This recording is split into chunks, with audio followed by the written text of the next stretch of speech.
دا ښایسته موسم په پراګ کې چې په دې ښایسته وطن کې زه اوسېږم همیش ډېر کم وي.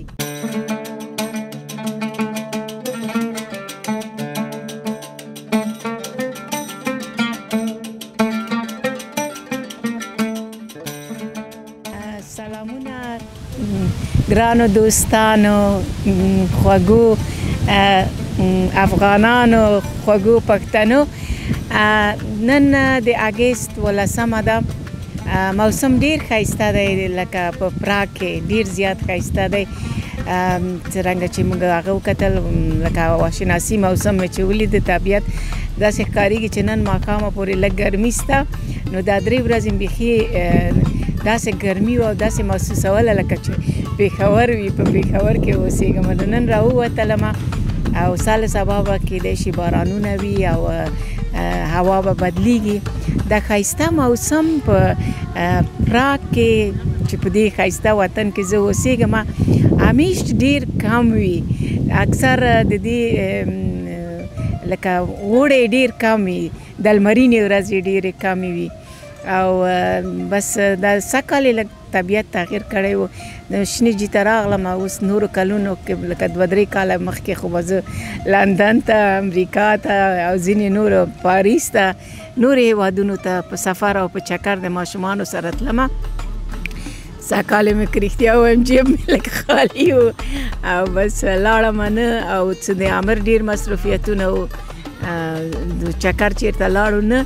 نو دا تاسې ډېر دوستان رانه پوښتنه کوي، په فیسبوک کې هم پوښتنه کوي او ډېر ملګري وایي چې ولې نه ځې، ته ولې چکرونه دې بند کړي دي.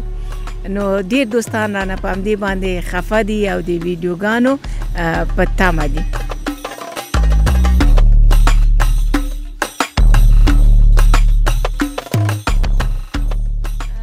دا د نن د کور خواته مو دغه سیمه د شبروف نومیږي او دغه ښایسته د اوبو غاړې ته راغلم. نو دا هم ډېر ښایسته ځای دی. دوی د اوبو دوی په خپله دغه ډنډګی دوی په خپله جوړ کړی. دلته ډېر خلک راټول شوي دي. خواته یو ښایسته رستورانت جوړ کړی دی او ځینې خواته چې بیا وګورئ وروسته به په کمره کې تاسې ووینئ واړه واړه کمپونه دي، د نورو ځایونو نه به خلک راغلي او دلته لکه د اوبو سهولت دی ورته، دلته شپې سره سبا کوي او همدارنګه دوی دلته لامبي په اوبو کې.